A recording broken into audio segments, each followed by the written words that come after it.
and I am excited for this next caller. We have right. with us Charlie. Charlie, you were on with Student Dr. Ben and Secular Rarity. It sounds like you've got something pretty interesting you want to talk about. How you doing, man? I'm doing well, thank you. How are you gentlemen doing today? We can't complain. Doing all right. Yeah. What it looks fun. I don't want to introduce it. I want you to introduce it for all of the people out there. What do you want to talk about? So today I don't necessarily have a personal story about these particular yokai, as I like to call them. And for those of you who do not know what yokai is, it is a Japanese term that is usually used to call anything that's unexplainable or any kind of creature. And that's a popular term that I personally like to use, aside from being an anime and manga weeb. Don't judge me. But being someone that has also a huge interest in this, I feel that to just keep it general and sometimes a little more safer for those who are more open to the idea of the existence for these things like myself, I prefer yokai. Charlie, can I jump in real quick? Reasons. However, what? Can I jump in real quick? I just want to real quick. Can you give us all a spelling of yokai? How does that get spelled? My Japanese is bad. So for yokai, I'm not exactly sure what the characters for it in Japanese would be. However, in English, I would be YOKAI. Awesome. Go ahead. Yokai. I'm sure there were other people out there confused. So, no worries. So I would like to talk about a North American favorite, two actually, Wendigos and Skinwalkers. And for my own personal sanity, I would prefer to just call them myself W's and Walkers for the time being, like The Walking Dead almost. Okay. The reason being is that even though there's not much information about Walkers or W's, is because these particular yokai are deeply rooted in ancient northern Native American culture, and talking about them specifically, or even thinking about them, or even speaking of them generally, is thought to have negative consequences, that it almost invites them into you. And you can actually see this with a lot of various other different kinds of yokai around the world, where people will say, oh, don't speak of this particular one or else they're going to start coming to you, or don't think of it or it will happen. Almost like the saying, you speak negativity into the air to make it. Can I ask a question real quick? So when you say that they're coming at you, like, do you have specific examples of what consequences you would get from that situation? Like, is it a physical consequence? Is it like, do just unlucky things happen? It like, really can be. I'm sorry, I don't mean to interrupt. What that means is, yes, there could be some physical consequences that happen. Now, whether these are to actually harm you or just to show you, either way, there can be something that lets you know they're there. And even though, again, I am glad I have not personally experienced these, because looking these particular yokai up, you can see how terrifying they are, even without the pop culture describing them the way they are. If you look into the deep legend and true legend for whatever can be found about them, well, Charlie, that is actually coming from the culture. Charlie, hang on a second. They are for us. horrifying creatures. Hang on a second for us. Because you have made quite a good few claims already. Mm-hmm. I think a lot of the times when we're in this setting, especially on the side, where Ben and I kind of come down, which is, we're a little bit more skeptical. Maybe we don't jump to an answer as quick. We're not really, running around saying we hung out with Bigfoot and had a beer, that type of stuff. That right. All that being said, right now, to me, it seems like the best information we've got on these W's or walkers, just to keep with that for you, are legend. They're really old stories that a lot of people have told for a really long time. Is there maybe something more tangible that we can point to that kind of gives us information about these? So I agree with you. I feel that conclusions should never be jumped to right from the get-go from hearing just a small portion of tales. And yes, you are right. These particular yokai come from legend. So a lot of the information that is passed down is from legend. However, I feel that strongly that there could be a chance of certain particular yokai actually existing. Just to get off track a little bit, I don't know if many people agree with me on Hang on just a second, Charlie. Hang on just a second, because I don't want to get too far off of that, because I think you said something there that was really, really interesting and might be worth just kind of poking at a little bit. Could it be the case that right now, in your toilet, like deep in your toilet, deep in those pipes, my brother, there is a gold brick? Could that technically be possible? I guess that particular circumstance would fall under, this could very well be wrong, but Schrodinger's cat, where it could be or could not be possible at the same time. Yeah. So if that were the case, I'd be really happy. Yeah, me too, right? Like, I'd love it. We should split it. Right. Please don't take apart your plumbing, Charlie. But I guess what I'm saying is good. The reason I brought that up was just to say, when I first asked the question, and I'll shut up for this because I know Ben has some stuff to say, but when I first asked, I was asking about something like today that was like tangible, something that we could put our hands on or take a look at or something. And one of the first things that you said was, well, I mean, like it could be the case that these legends are true. And I don't dispute that. I'm with you. But it could also be the case that there's a gold brick sitting in either of our plumbing systems right now, but neither of us are going to go take apart our toilets and like look for that, because we feel pretty strongly, for good reason, that it's probably not there. But again, let me shut up. I know Ben's got something he probably has to say. I do. So go ahead. Okay, so I want to take this at a little different of an angle, because I know SR's hitting on the philosophy and the logic as he does. There's something here that you said that really could make a difference in how I see this issue. So you said that they can cause physical consequences. You have made a claim that is now in the realm of demonstrable or not demonstrable. So if these do have an effect on people and on the reality that we exist in, what kind of things, because you said that they could have some physical effects. So I want some specifics. What types of things could I expect that would tell me that this particular W or Walker interacted with our reality? I'm glad I shut up. That was a good question. So, all right. Let me start with the W's. So W's are, I'm not sure, again, if many people are familiar with them, but they're creatures from Northern Native American legends. Excuse me if I sound a little fumbly. I'm really excited to be doing this show. I love your guys' energy. So talking about this, though, they stem deeply from Native legends. And like many legends, some of them are based on loose facts that kind of weave to the imaginations of everybody, and they kind of change, like the telephone game. You tell one person one thing, and then it becomes another, something close, and then it becomes something all different together.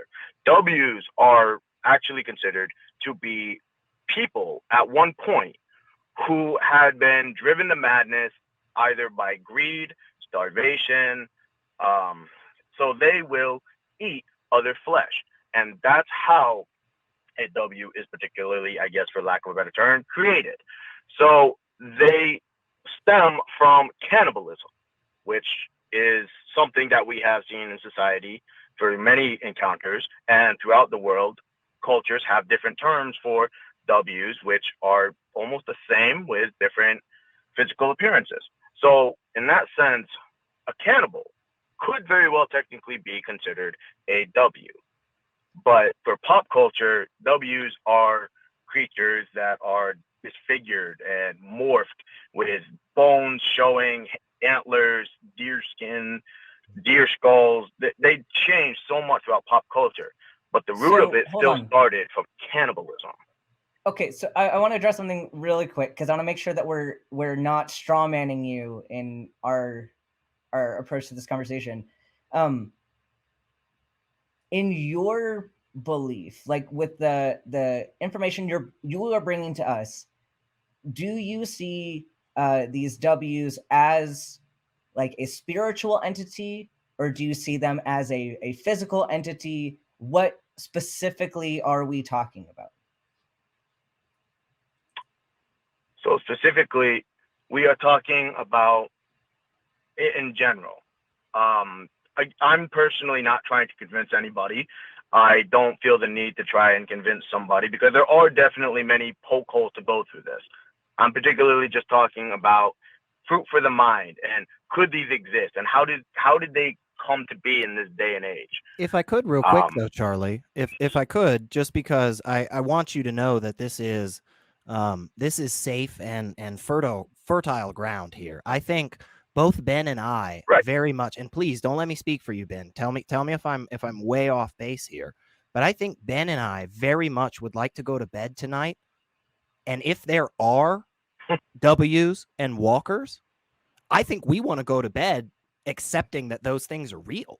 I don't want to sleep one more moment in my absolutely incredibly soft, large, fuzzy blanket that I have, thinking that these things aren't real if they are real. So please, convince us. We want you to convince us. Like, what is it? What's the evidence? Like, tell us. All right. So I feel that if we are going to talk about the possibility of these creatures, yokai, existing, would be to take a better look at the walker, which is much more terrifying in a sense, as these can do several different kinds of magic, as skinwalkers are former shaman who have lost their way. So these particular yokai can actually turn into several different kinds of animals, either appearing as a coyote, a bird of some sorts, any other kind of physical animal. Now, the other terrifying aspect of them is the fact that they can actually travel great distances just to actually show somebody they exist. And there have been several claims of this happening, and each one is kind of terrifying because they're sort of similar. It starts with seeing an animal that at a quick glance looks normal, but when you go back, there are many different things according to it. Now, the eyes are one of the biggest things. Okay. Animal eyes are different than human eyes, varying from species. So these particular yokai can look like them, but they're not. And then they can mimic. They can actually mimic the voices of our loved ones. And they are so convincing at it that you really do begin to think it's actually them. Now, I don't know about Charlie, yourselves, and I don't want to speak for you, but I have had instances where I have heard someone or something speaking to me in the voice of my deceased mother. And they did not sound exactly like her, as there was a slight difference in pitch. Now, I don't want to say it was, but my mind jumped right to that first because that's the most keen detail. Charlie, can I jump in again real quick? Stuck out to me. Go ahead. I don't know if you've noticed or not. But in the last few minutes, for instance, you said about 6, maybe 7 really interesting things that all seem like they have a lot of baggage. Like, for instance, you mentioned how they use magic, but I'm not positive that I have a decent enough definition of magic even to grant anything about magic. So like that for me would probably take a whole, 30-minute discussion of trying to figure out what that is. And I guess I want to go back to kind of where Ben was going, because I think this is really, really important. And I think it's something that would actually be really cool too. I mean, so what is that thing that we could look at, that we could circle with the big red marker and say, like, there's that physical evidence of this? Because it sounded like, again, earlier at the beginning, you made it sound like they can interact with us, like they could bite us or yell at us or I don't know, throw stones. I mean, all kinds of things. And I think that's kind of where Ben was going. Like, is there maybe a medical report of somebody having these intense gashes on their arm? And it's just like, oh my gosh, everything that we know about medicine tells us this would have to be an animal and it couldn't be a bear. Does that kind of make sense? Was that right, Ben? Is that kind of where you were going? Yeah, I'm just kind of going with something that we can really point to, and you're hitting it right on the head. But then also, I want to point out something here too. It seems like we're starting with a conclusion and then working backwards to the data. What we need to do is we need to start with the data and then work towards the conclusion. So it sounds like we have this picture in the legend of the walker, right? And then we're taking the smaller piece and saying, okay, well, the small piece could be consistent with this legend of the walker. So that's probably related. Or this other person's story is similar to this. So what we should do is, like SR is saying, we should start with, okay, here's something that happened, and then trying to work from that hypothesis of what did this, and then working our way to the conclusion. Does that make sense? Yes, it does. So I guess what would be the most compelling evidence of, I'm sorry, I didn't mean to interrupt. Was one of you about to go? No. I was just saying, go ahead. Yeah, go ahead, Charlie. Okay. All right. So I guess the most convincing piece of evidence would be one that I hear time and time again about a particular place called Skinwalker Ranch. And this particular place has had a lot of paranormal activity going on and things that people can't fully explain scientifically. And it all started with the first family to actually own that area, which just so happened to be on cursed Navajo land, which is where the first walker has appeared. Now, the only reason I said it the first time was to give people the place of what it's actually called. So this place really kind of started this really big interest in the possibilities of walkers existing. And it's because this particular family has had several different kinds of encounters with all types of paranormal activity. The biggest one stepping out to them was a wolf that wasn't exactly a wolf. Now, this particular wolf has been harassing the family for quite some time when they first got there, but not actually doing anything. It just didn't look right. So I guess the biggest thing would be to look at that first. How can we dissect hold on. Let's pause real quick. Tell it's true? I want to address this real quick, because you're saying it's a wolf that didn't look exactly like a wolf. I want specifics. Like, what if I were to look at two wolves? What would tell me that one is a regular wolf and one is something paranormal? I feel confident I couldn't tell them apart. That's just me. I feel like I couldn't tell two wolves apart. So, yeah, that's a great question. Well, Go ahead, Charlie. So that's kind of one of the most terrifying things about walkers, is that at a quick glance, and for those who are unknowing of what these animals look like as the average wolf will go with, for this example, which is that their eyes are almost like humans, and that the tail is not even a tail, it's a stub. And then the fact that it's a bigger wolf. Okay, hold on. So these are things that we see in the animal kingdom. I don't know if you've looked at like a dog's eyes. Some of them have very similar eye shapes to humans. Granted, you might have variations in pupil size and iris size. But I mean, even my own dog back home has eyes that are kind of comparable to a human. Size can range among different species of wolves. is there anything really in those that would have to be something other than a wolf?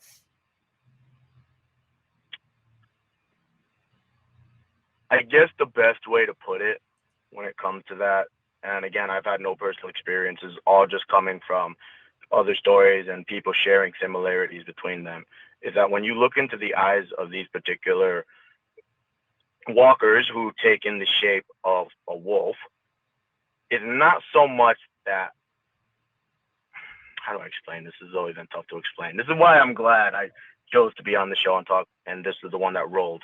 I appreciate it. The best way to put it would be that the stare into these particular walkers' eyes is not like you're just looking at an animal. It's really like you're looking at a person mimicking an animal.